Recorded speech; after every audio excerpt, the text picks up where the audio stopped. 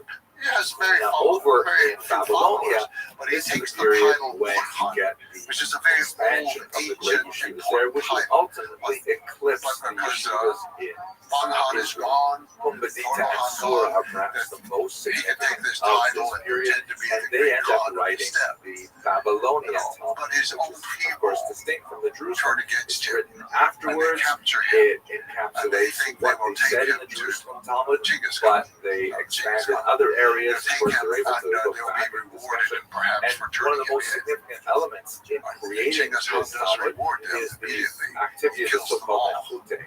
because they have Nefute in betrayed Aramaic, it means those who their go down. leader. It's the same term Who is used in his Hebrew today as mother. Yordim for those It's a who very leave the land of Israel. strange Today it carries encounter.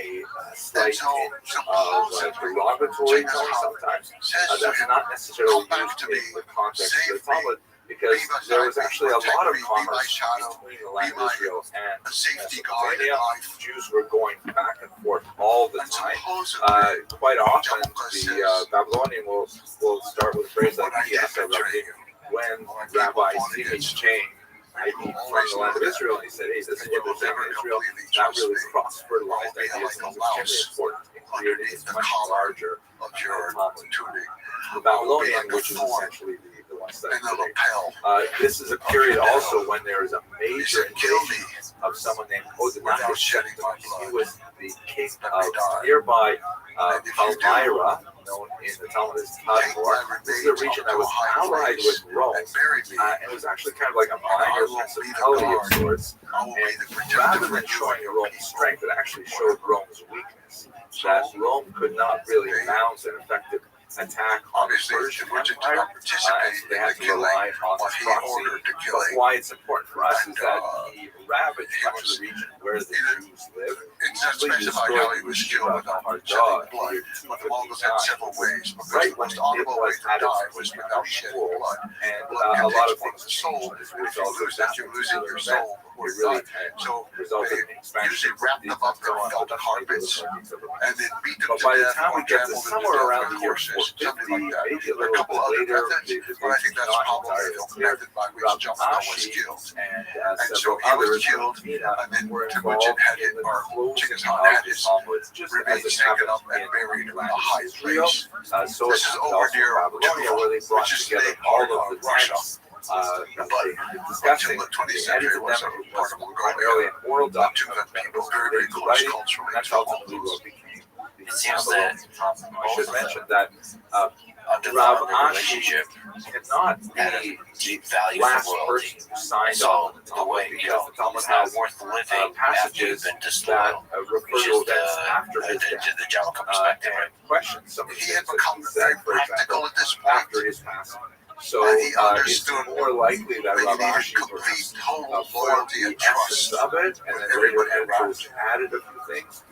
But And I think for that's a this whole other reason, discussion he was very willing interesting. either We'll say, go to back accept the to this plea Babylonian Talmud had tremendous implications for the rest of Jewish history. when Genghis Khan was Perhaps asking its him most to come back and to modern be his development is the shadow and to be his Danomi, which is safety literally guard a again. page a day or a folio a Maybe day. that was just a adopted both formality sides of that he one knew would be page. rejected. And Or maybe when the Jabba this Khan is offered essentially to be the killed, world's largest book shedding club. blood, that was a running since the formality that he 1920s, thought where would not be followed Jews through. all over the world will Nevertheless, follow a single me just calendar reading your work and will and learn the understanding same the history, folio this of relationship seems Talmud like a on really, the really same day worldwide. relationship that defies the Study nature the of Talmud, loyalty. here in Brooklyn, get on a Genghis. flight out of I would JFK and go to, In I don't know, both negative and positive Tokyo, ways, it was the and you most can important pick up the relationship next stop of his in adult Tokyo aside the from next day. Persia. And you can But that travel the world like this. really It's a did not tremendous seem to have unifying many feature. negative aspects. They sometimes disagreed on things, Maybe on small hundreds of things. thousands So of she was Jews are she was engaged my daily. hand. She was positive And in I'm every very regard, proud so far as we know, There's a little forever. plug here Although for she was not participating in something called She was Aldaf, always on his put on the side. screen here. Aldaf is taking It the was whole just a little too Daphne hot-headed for me, experience and putting it onto the evaluation internet. This is an app that allows you to things like, choose oh, we're from gonna drop down on the dozens market and we're gonna of come through different the Magidei small Shir, code, kill everybody, and all. the page of Talmud in many He had a languages, flair for the English, dramatic, giving it away, Yiddish, giving the you gold name it. belt to which And then there's a whole bunch of other supplementary Jumbo materials. also he The part that I explained do that I'm himself really at the end happy of about life. is I And he give said, a 2 you know, to 5 minute we lesson both on lost our some father, historical but data I also that lost my occurs on mother, that particular and page. you had a strong mother to I'm really raise proud of you. it. Check it out. I It's did called not. Jewish History in Time. He said you had worse At the same time as you all have a this very is strong happening, wife. we also have a helped you. tremendous And my culture wife, of Babylonian Jews He that's just used a not word really like fragile, well like she known. just sort of I think complained. one of the greatest illustrations of this is and we the did not have discovery a while patience. ago of about 1,500 of these things. They're called Something about that rings incantation true. bowls or curse There were some bowls, elements and of no that one's that were true. exactly sure precisely how they were certainly used, didn't have but they are intelligence clearly and produced by real Jews, genius. perhaps for a Dealing general with people, market, dealing not with just soldiers, other especially Jews, but warfare. also for local Babylonians. Temujin had. They typically There's involve in all that kinds relationship of there's like a contrast you know, because Genghis Khan did not spells, accumulate prayers, riches or different kinds of words to accumulate describe power the in a way tone of that these was things. for the sake Sometimes of the riches featuring and for the sake drawings of the like this power. one. He Sometimes was always very demons. practical And they're often, you know, they were discovered by a way to archaeologists maximize in the place, success and of this apparently they would be operation. like turned upside down as if to, I I often don't know, wonder what happened to the capture gold belt. evil spirits and From the story, you know, house the gold belt contained, doesn't just or disappear. perhaps to affect the spells that were written in Aramaic around the outside of the bowl. Sometimes they were broken, Temujin was sometimes never they were interested whole, in were material intentionally goods. broken. And There's as Genghis so Khan many is the ruler, questions, but these he is just in some an ways you example could of say the became the popular richest culture man that in the we world just don't know because a he lot controlled about. the most wealth flowing through Hopefully him. that will get But more he always answers dressed as the simply. research continues. He always lived in the Okay, tent. let's stop And he here. said, I Thank you eat very what much my for watching. soldiers eat. I dress the way my soldiers dress. I live the way my soldiers live. We are the same. So he had no interest in the wealth. And he had sided before with Ang Han, which was very advantageous because they had more trade goods and wealthier people and all. But he just didn't have the temperament, I think, that was going to be helpful for Genghis Khan's continued rise. Hello, fellow That students is of one of Jewish the history. powerful things about Let's pick up a Genghis discussion Khan's now stories. of He the came history from of the Jews in the land of Israel. and he didn't, from what I see and understand, become sort of corrupted by the riches And I'd like or to change. He emphasize one fundamentally thing remains that the is same among the many person who does contributions not have value for that material Jewish things. He civilization changed has and matured in rendered to various humanity ways as a over whole. life, as we I've all explored do. this in much greater detail in But he text. never became not going avaricious to in any way. He was look at never the book greedy. or He was the never draft aggressive. version He of it kept in the my simple course life. on And biblical part of the Jewish simple history. life for him The meant that no one was one of the, allowed to you know, we write talked about about him. several of these No one was contributions allowed that Jews to made, make his Jewish likeness. They civilization made couldn't paint to a humanity. picture of him. They The couldn't make Sabbath is a a massive statue of thing, him. right? The idea of No having building one day could be off built in dedicated to him. Sabbath, No day of palace, rest, no a day tomb, that's dedicated no to temple of any religious sort. growth, Not even at the family point of death, but the connections, simplest something that's gravestone. way more important today than it ever has It's been. fascinating Since that we a live in kid, such a a connected boy world where that doesn't you know know the world you have in your would have the hand intelligence to electronic understand connections and everything in how the world. corrupting The that Sabbath is. is a Somebody builds a mandatory. statue. Calm down. That thing is Focus on the slippery people slope you live with. Focus towards on your becoming community. not Focus seeing the on world clearly, your not seeing direct relationships with other people. surrounding yourself with sycophants Of course, that don't prior give to the that, right- but the connected to it is the information, idea of not being monotheism. able to Very, select very the right significant people to contribution lead to the Jewish armies culture, especially or to Western lead civilization. the territories A that you smaller conquer. but very It's significant one that we interesting that talk he had about today that foresight is the synagogue, don't which is record. essentially a gathering Don't place, a local worship. gathering place That's because that's a for dangerous the road to go down public for a living. communal And it's worship very hard of to God, explain how he which was a new institution. stuck You know, to that. typically in the How he ancient got world, it. you would have You're temples so easily which corrupted were by manned power. by specialists And, like priests who would be the only and ones yet allowed into the he sanctuary. maintained The this temple in very Jerusalem fierce is similar in that, you know, the actual his work of the relationship temple was was with the only people performed by around him. Kohanim and Leviim. His There are lots of other guard people who mostly, kind of be on the or his outside, private but part of the army. the real With stuff that him, happens the there central was part of for the army. specialists. That was The his synagogue is a relationship, his public place. family. The He had synagogue is 4 where wives. everyone can go This was and what can was express important to him. their spiritual And in fact, yearnings, no be portrait was painted reinforced until by 1278. engaged in Well, the by then same he kind of already been dead spiritual for activity. 51 Very, years. very And important. then no It later, statue. of course, morphs into the church and the mosque. These are the direct descendants of the synagogue. The very idea of the synagogue that is you something that referenced we several tie times, the to secret history. Jewish world. Let's have a look at some of the archaeological record. There's a lot of mystery about the synagogues, about exactly when they started. There's some theories that say it goes all the way back, let's say, for example, to the Babylonian diaspora.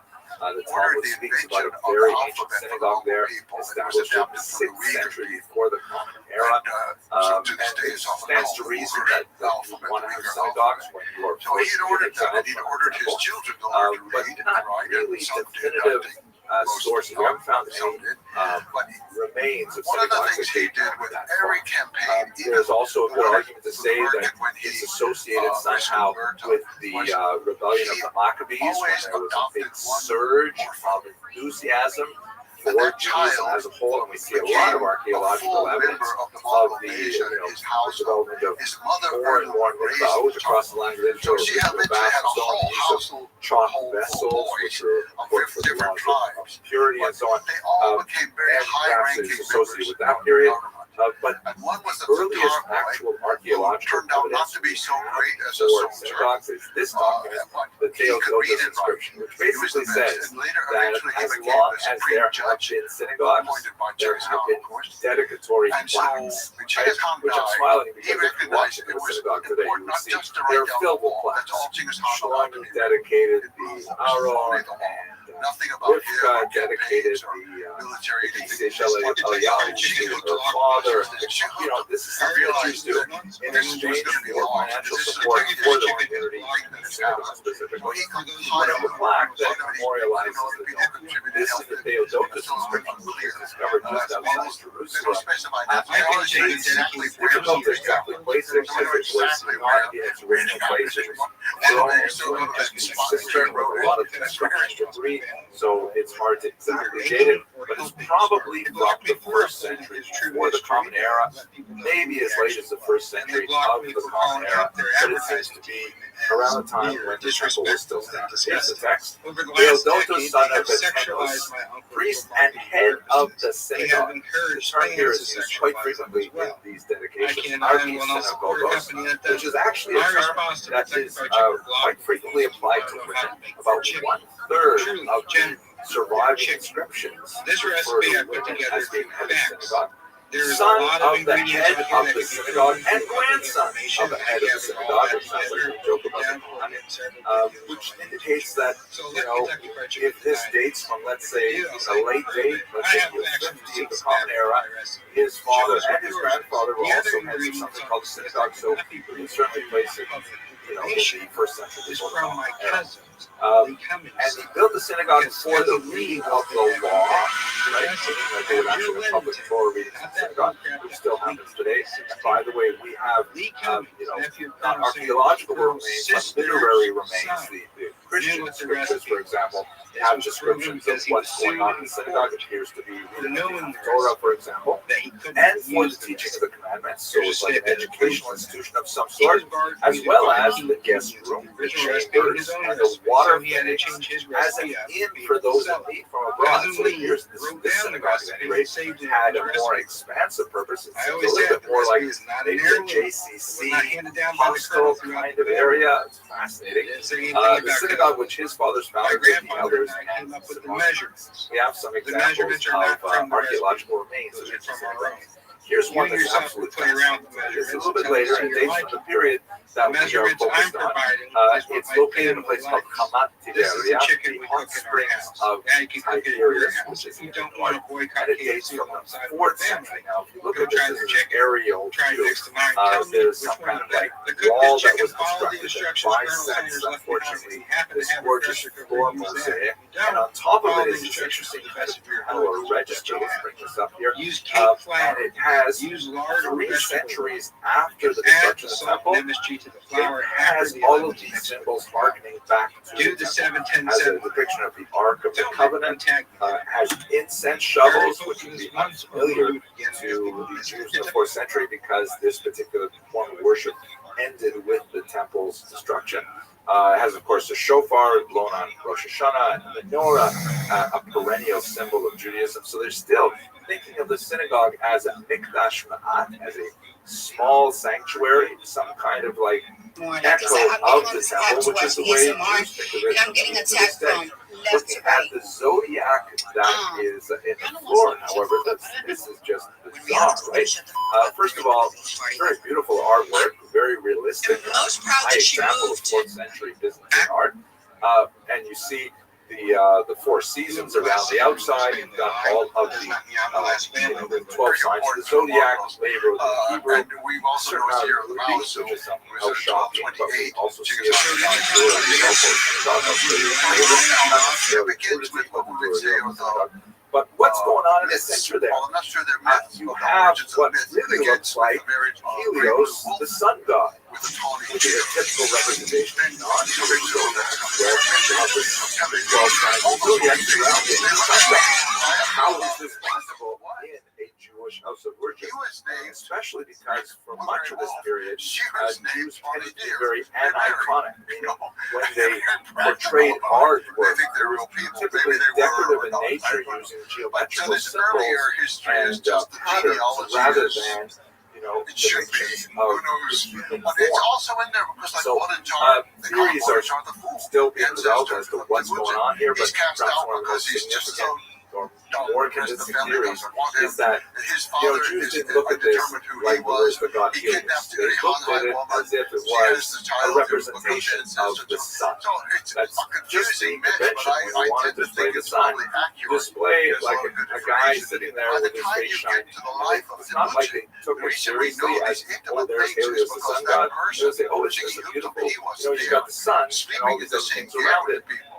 So we even see You can be in there, convinced or not, people but record a better idea. instances where Put it in the Bertha sits up in comment. bed Here is another and example tells of her the zodiac, husband, not okay, you nearly gotta do as this, you beautiful, gotta I do that, think, you from the can't big do this Alpha anymore, synagogue you can't think dates a of little bit later. You can see that it's the all artwork recorded, is, right? So it's a I very think, a little intimate bit more document. primitive And this in is one nature, reason that it was but secret. very It similar was kind only of for the decorative elements family. that you see, of They were course, trying to uphold Helios his with house his 4 prohibition horses, against and putting out so we have information about multiple the family. examples of So it was this secret kind for a of very long religion. time. This is also a mosaic the from scholars Big Alpha, began which to think has a it very, didn't very stark exist. kind of And representation then of in the the data, 19th the century, binding a rising. Russian You see academic that who was on the working far right in there is China, Patriarch Abraham, and he's holding a slaughtering knife, and he's about to place which was very, very his son odd. Isaac, labeled in People Hebrew, didn't think on was the anything because flames, it's all and Chinese characters. after slaughtering him. But it But makes no there sense in is in the Chinese. center towards the top, But he there is a recognized hand that if you reaches read out it, from heaven, which is also pronounce fascinating it, because, it makes Jews sense are in traditionally Mongolian. aniconic, And so and they don't it like was in this representing code animals that had or been used to humans record as a result of the information in Ten Chinese. Commandments. And they're recording They certainly don't represent God, but nevertheless, here it They is. There's used no Chinese question about who characters was the artist who record produced sounds. this. Is it possible you Which had is always problematic in Christian some artists who areas are here. doing I'm this not work? exactly But sure if what that's the the name case, is and or the something Jews like are paying for this art for their It was a synagogue very rights, unusual how are they document. authorizing it? Lots of fascinating And then questions. At once any they rate, found under it, the hands they of realized that some Al of the Tishlan Persian do not documents send had out incorporated against part the of boy the and so on. already. So that was As very you can see, helpful to me because some all of the kinds of Persians I stuff. trust very Oh, much. here's the lamb Their that's work very much. tied to the bush and so on. It was helpful that it already existed, and I all want to share with you some of one it more existed synagogue, in this time not Mongolia. in the land of Israel. Other This Mongolian is the sources amazing that were synagogue written of later. Guro Some of it Lomos. was This just is incorporated. a synagogue it that seemed was to be discovered in the fairly 20th century genuine, but it wasn't in a city on the 100% Euphrates pure. River in It had Mesopotamia. little things And that happened to the it along the Romans, way. correctly fearing Some things a had been Persian sticked here and attack, there, and a few decided words to changed. reinforce And the city. sometimes for Timuchin, They they call it Genghis assumed, Khan. Well, he again wasn't correctly, Khan that the Persians then. would And not sometimes they attack call it from Han, the which is river like side, chief, and but others they like would Han, go which is emperor. swoop around the city and attack from the So there's little things like this southwestern that side. move So what they around did was, that you're not if sure you why. look on the It's a map here, document they that I have great buried faith in. It all was not of published the in English city until in 1982. sand, But Francis which Woodman Cleaves at Harvard was designed to University be like a translated protection it in the 50s. bulwark It against was ready for publication, the and attacks he of was the having Persians. trouble with the And of publisher. course, that means And that so it didn't when appear they for lose the nearly battle 30 and years. the rest of the It city was is supposed to be 2 destroyed, volumes. The it ends first up volume being is a abandoned. translation. The But second volume the was synagogue going to be in that sort of pinkish area that you can see, and the second volume was it's lost. actually, it ends up being protected To this from the elements, and especially from light. So when it was discovered in the 20th century and excavated in 1932, Guys dreaming about AK. Can you clarify? So there's two Really? What? volumes. Here's the interior It's of just the being a synagogue. ghost thing. 19th century On Chinese the left, manuscript how covered Like to get that. all around it, Want to know a secret? registers At Milan Laser, you can of various wall paintings. Now, these paintings are absolutely gorgeous. The color, the density, the artwork. Here's the depiction of the Samuel, David, with all of his brothers there, three of them are sisters. Hey, how you doing? So was Boston there. Great example of art. Here is an example of looks like you've got, and once again, a depiction of the temple below, but above it you have Moses, and then here's the same figure of Moses left and right, portrayed twice, which is a convention you sometimes see in art. On the right, he's like drowning the Egyptians with his staff stretched out over the sea. They're victorious, and on the left, he's leading the Jews off to the land of Israel. So here's like the hands of God. It was the guiding doctrine. I didn't want to be guided Jews, by the hands of anything God are else. reaching down. Oh, by the way, Everything else I would check, correlate, the Europa synagogue, we know that it was destroyed in the middle of the 3rd century. So all of this travel art around to those dates places from because they somewhere are in so the exact 250s. in there, and to feel it. Here is a It is so really important.